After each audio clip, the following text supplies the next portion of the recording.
Iran का आबनाए Hormuz में control बरकरार। पासदान इनकलाब के आबनाए हुर्मस और खलीज ओमान में 3 बहरी जहाजों पर हमले। मैरीटाइम सिक्योरिटी एजेंसी के मुताबिक हमलों का निशाना बनने वालों में थाईलैंड, जापान और मार्शल आइलैंड के परचम बरदार जहाज शामिल हैं। एक जहाज को आबनाए हुर्मस में दुबई के करीब, दूसरे को ओमान के साहिल से तकरीबन 11 नॉटिकल मील दूरी पर निशाना बनाया गया। हमले के नतीजा में जहाजों में आग भड़क उठी, जिस पर काबू पा लिया गया। हमले में अमला महफूज है। अमेरिकी नेवी ने सिक्योरिटी के लिए शिपिंग कंपनियों की दरखास्त मुस्तरद कर दी। शिपिंग कंपनियों ने आबनाए हुर्मस अबूर करने के लिए सिक्योरिटी मांगी थी। अमेरिकी नेवी का कहना है आबनाए हुर्मस में बहुत संगीन खतरात हैं। मौजूदा सूरत हाल में अमेरिकी नेवी जहाजों को सिक्योरिटी नहीं दे सकती। अमेरिका ने इसराइल से ईरानी तेल के जखायर पर हमले न करने का मुतालबा कर दिया। दूसरी जानिब ईरान ने धमकी दी है कि अब 1 लीटर तेल को भी आबनाए हुर्मस से गुजरकर अमेरिका, इसराइल और इनके शराकतदारों तक पहुंचने नहीं दिया जाएगा।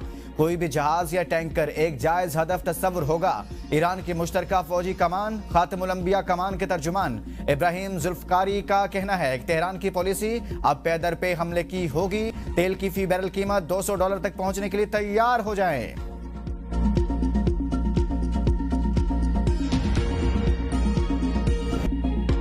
आबनाए हुर्मस की बंदिश, दुनिया में तेल का बहरान शिद्दत इख्तियार करने लगा। खाम तेल की कीमतों में फिर इजाफा। अमरीकी तेल की कीमत $3 इजाफे से $86.46 फी बैरल। ब्रेंट क्रूड की कीमत $3.38 इजाफे से $91.28 फी बैरल हो गई। आलमी तवानाई एजेंसी में शामिल 32 ममालिक का महफूज जखायर से तेल जारी करने का फैसला।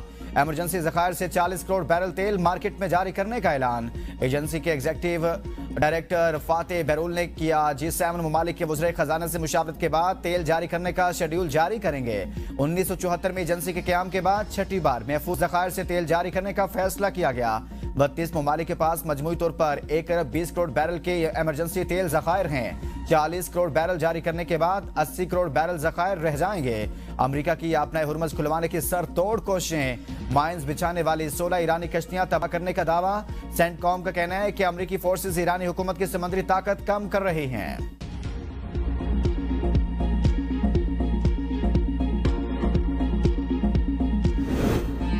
ईरान में जंग जल्द खत्म हो जाएगी। डोनाल्ड ट्रंप कहते हैं ईरान में निशाना बनाने के लिए अमली तौर पर अब कुछ बाकी नहीं बचा। मैं जब इसे खत्म करना चाहूंगा जंग खत्म हो जाएगी। अमेरिका की ईरान के साथ जारी जंग बहुत अच्छे अंदाज में जारी है और इसके नतायज तवक्को से बेहतर हैं। अमेरिकी फौज ने तवक्को से ज्यादा नुकसान पहुंचाया। हम अपने शेड्यूल से आगे हैं और 6 हफ्ते के असल मंसूबे में भी हमने ज्यादा नुकसान पहुंचाया। ट्रंप ने जंग की जिम्मेदारी अपने मुशीरों पर डाल दी। कहा इन्हें इस इकदाम की जानिब इनके करीबी मुशीरों ने माइल किया था। ईरान से मुतल्लिक सूरत हाल तेजी से एक ऐसे मरहले पर पहुंच गई थी जहां से वापसी मुमकिन न थी। मुज़ाकरातकार स्टीव विटकॉफ, मुशीर जेरेड किश्नर और वजीर दिफा पैट हेगिस के साथ मुशावरत के बाद यकीन हो गया था कि ईरान अमेरिका पर हमले की तैयारी कर रहा है। ईरान पर अमेरिका और इसराइल की शदीद बमबारी। इंटरनेट बंदी से हालात मजीद संगीन। दारुल-हुकूमत तेहरान में फौजी अहदाफ पर हमले। ईरानी मुसल्लह अफवाज के कलीदी कमांड सेंटर्स को निशाना बनाया गया। कई मकामात पर धुएं के बादल। अस्फहान में रूसी कौंसल खाने को नुकसान, शीशे टूट गए। इसराइली फौज का कहना है कि ईरानी मुसल्लह अफवाज के कलीदी कमांड सेंटर्स को तबाह कर दिया। अक़वाम मुत्तहिदा में ईरानी मंदूब सईद इरवानी ने शहरी आबादी पर हमले रुकवाने का मुतालिबा कर दिया। ईरानी मंदूब सईद इरवानी ने कहा कि आबादी पर हमले जंगी जुर्म है। अमरीकी और इसराइली हमलों में 1300 शहरी शहीद हुए। हमलों में 9669 शहरी मकामात तबाह हो गए। अमरीकी हमलों में 7943 रहायशी इमारतों को नुकसान हुआ। ईरानी बैंक पर हमलों का सख्त जवाब दिया जाएगा। ईरानी अस्कर इजराय की खित्ते में अमरीकी और इसराइल के मालियाती मराकज़ को निशाना बनाने की धमकी। ऑपरेशन वादा सादिक 4 के तहत 39वां हमला। ताकतवर मिसाइलों से अमरीकी और इसराइली अहदाफ पर हमले। 3 घंटे तक मुसलसल मिसाइल हमले किए गए। इसराइल के शहर तेल अवीव में फौजी मराकज़ सैटेलाइट मवासलाती मरकज को दूसरी बार निशाना बनाया गया, जबकि मकबूजा बंदरगाह हैफा को भी निशाना बनाया गया। बिन गुरियन एयरपोर्ट पर मिसाइल हमलों की बारिश। एयरपोर्ट पर आग भड़क उठी। कई मिसाइल एयरपोर्ट पर गिरे, जिससे हवाई अड्डे को नुकसान पहुंचा।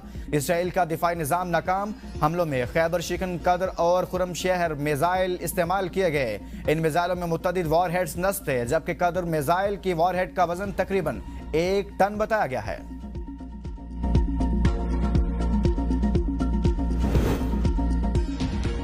ईरान के कुवैत और बहरीन में फौजी अड्डों पर हमले, 100 अमरीकी फौजियों को जख्मी करने का दावा। ईरान की पासदान इनकलाब फोर्स के मुताबिक खलीज में मौजूद अमरीकी फौजी अड्डों को मिसाइल और ड्रोन हमलों से निशाना बनाया गया। पासदान इनकलाब के मुताबिक हमले में जख्मी अमरीकी फौजियों को कुवैत के अस्पतालों में मुंतकिल कर दिया गया। इराक और बहरीन में अमरीकी बहरिया के 5th फ्लीट के हेडक्वार्टर को भी निशाना बनाने का दावा। अरब मीडिया के मुताबिक ईरान ने कुवैत में Al Udairi helicopter base, Mohammed al Ahmad naval base और अली सालम एयर बेस पर हमले किए। बहरीनी वजारत दिफा का कहना है अब तक 106 मिसाइल और 176 ड्रोन तबाह किए गए। बहरीन में एक इमारत से ड्रोन टकरा गया, एक खातून जाबाक 8 जख्मी हो गए। दुबई एयरपोर्ट की हदूद में 2 ड्रोन गिरने से 4 अफराद जख्मी। घाना के 2 शहरी, बांग्लादेश और इंडिया का 1 शहरी शामिल। अमाराती वजारत दिफा का कहना है ड्रोन्स और मिसाइल को फजा में तबाह कर दिया। सऊदी अरब का प्रिंस सुल्तान एयरबेस पर दागे गए 6 मिसाइल फजा में तबाह करने, कई ड्रोन्स को भी नाकाम बनाने का दावा।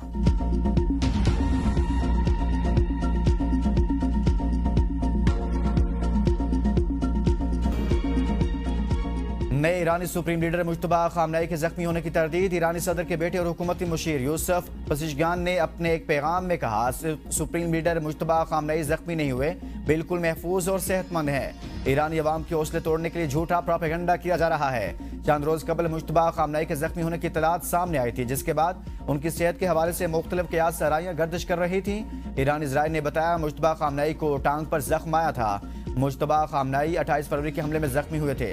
सुप्रीम लीडर बनने के बाद अभी तक मुश्तबा खामनेई का कोई बयान सामने नहीं आया।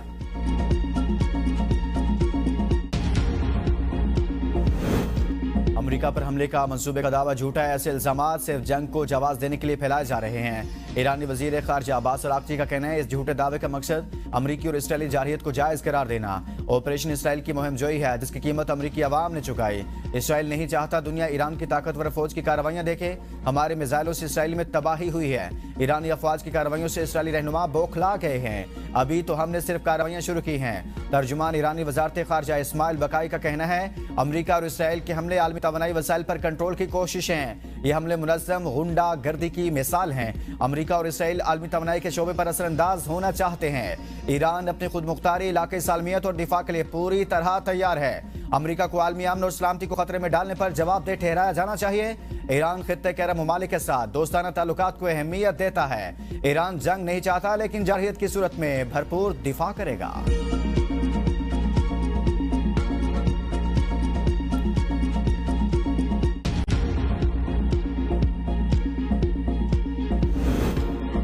तेहरान में अमरीकी और इसराइली हमलों के शुहदा का अजीमुशान जनाजा और रैली, हजारों अफराद की शिरकत। रिपोर्ट्स के मुताबिक सोगवारों की बड़ी तादाद इनकलाब स्क्वायर में जमा हुई, जहां से जनाजे का जुलूस जनूबी तेहरान में वाक़ शुहदा के मज़ार की जानिब रवाना हुआ। ये तकरीब 21 रमज़ान को मुनक़िद हुई, जो हज़रत अली इब्ने अबी तालिब अलैहिस्सलाम की शहादत की बरसी का दिन भी है, जिसकी वजह से इस मौका को खास रूहानी अहमियत हासिल रही। जुलूस में इन फौजी कमांडरों और शहरियों को खिराज अकीदत पेश किया गया जो हालिया अमरीकी और इसराइली फ़ज़ाई हमलों में शहीद हुए। शुहदा में आला फौजी क़यादत के नाम भी शामिल, जिनमें मोहम्मद पाकपुर, सैयद रहीम मूसवी और अली शमखानी शामिल हैं।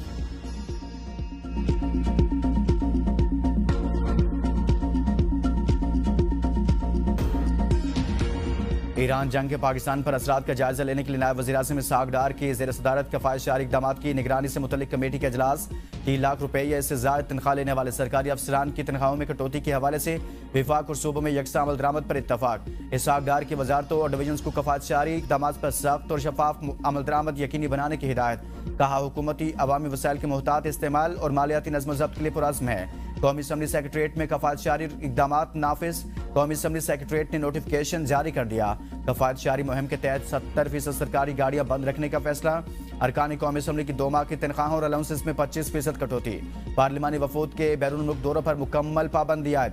सेक्रेटरीट में 80% अमला घर से वर्चुअल ड्यूटी सर अंजाम देगा। मुलाजमीन को इजाफी अलाउंस नहीं दिए जाएंगे। कायमा कमेटी के इजलास वर्चुअल ऑनलाइन तरीके से मुनक़िद करने का फैसला।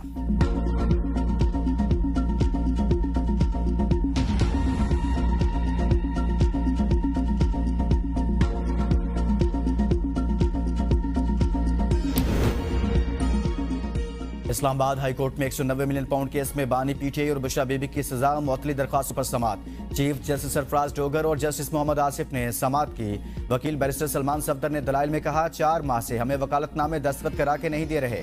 नैप 9 बार केस लड़ने से भाग चुका, कभी वक्त मांगा, कभी कहा वो दलाइल देगा। हमारा केस बड़ी मुश्किल से फिक्स हुआ है। मरकजी प्रोसिक्यूटर अदालत में क्यों नहीं? इसी अलकादर केस में नैप ने पहली बार बानी पीटीआई को 9 मई को गिरफ्तार किया। 9 मई नैप की वजह से हुआ। नैप ये हरकत ना करता तो 9 मई ना होता। हम लाहौर से आ जाते हैं, नैप प्रोसिक्यूटर अदालत में क्यों नहीं आते? क्या उनकी कोई जिम्मेदारी नहीं? नैब प्रोसिक्यूटर ने दलाल दिया है कि नैब अदालत में मौजूद है। हमने मुतफरिक दरख्वास्त दायर की है, हम केस से नहीं भाग रहे। नैब ने मुतफरिक दरख्वास्त दायर की। ऊंची आवाज में बात करने पर चीफ जस्टिस नैब प्रोसिक्यूटर पर बरहम।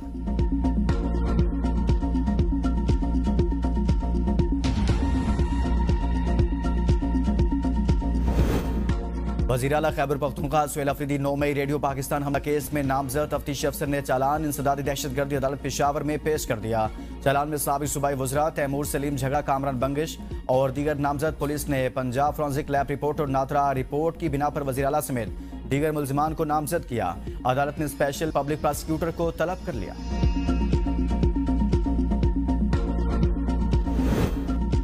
पाकिस्तान और IMF के दरमियान वर्चुअल मुज़ाकरात। IMF मिशन ने हुकूमत के कोलोफेल में तजाद पर सवालात उठा दिए। अरकान पार्लियामेंट को असास जाहिर करने से इस्तिस्ना देने का मुजव्वज़ा, कानून पर तहफ़्फ़ुज़ात के इज़हार। चेयरमैन नैब समेत अहम इदारों के सरबराहान को तोसी न देने का मुतालबा। मिशन का गवर्नेंस और एंटी करप्शन इक़दाम मज़ीद मजबूत बनाने, आला सरकारी अफसरान के असासों की जाँच पड़ताल का अमल तेज करने की हिदायत। IMF ने टैक्स वसूली बढ़ाने के लिए पायदार इस्लाहात का मुतालबा किया। मुज़ाकरात में हुकूमत ने सऊदी अरब समेत दोस्त ममालिक से फाइनेंसिंग में तोसी पर एतमाद में लिया। बिजली की तकसीम कर कंपनियों की निजकारी में मुमकिन ताख़ीर के बारे में आगाह किया गया।